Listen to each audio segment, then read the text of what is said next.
au départ, moi, la première fois que j'ai été en contact avec le roman Anna, j'ai été comme surpris du ton qui est utilisé dans le roman. Je me disais, oh là là, oui, les sujets, puis je me disais comment les enfants vont réagir.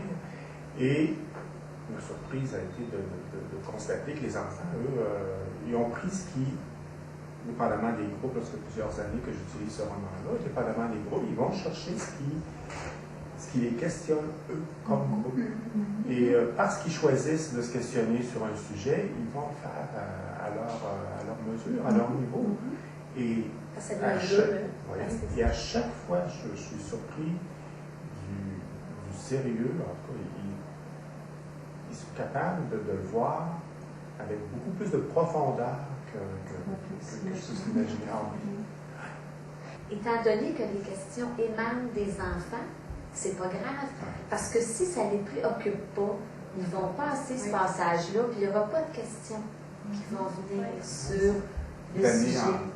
D'année en année, c'est jamais les mêmes. À partir d'une même portion de roman, c'est pas les mêmes questions qui ressortent année après année. C'est très propice aux discussions et les enfants prennent plaisir à discuter ou à écouter les autres sur ces sujets-là parce que ils vont se confier dans ces moments-là qu'ils ne feraient peut-être pas autrement. Oui, je ne me suis jamais rendu au bout du roman. Dans une année. Et pour les enfants, c'est comme... non, c'est pas grave. C'est comme... pour eux autres, le roman, c'est vraiment un prétexte pour amener la discussion. Avec Anna, c'était la première fois que j'ai fait de la philosophie pour enfants, c'était avec Anna aussi, le roman, et j'étais très mal à l'aise face à des sujets. J'avais peur que je devais répondre.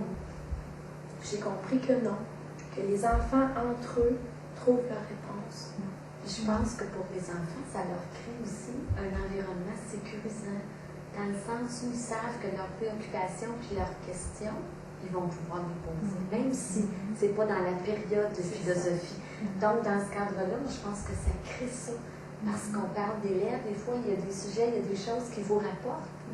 Et je me dis, c'est pas étranger au fait que les enfants aient compris que tu peux demander n'importe quoi. Tu n'auras peut-être pas la réponse que tu veux, mais il n'y a pas de question et il n'y a pas de confidence que tu vas me faire qui ne sera pas reçue.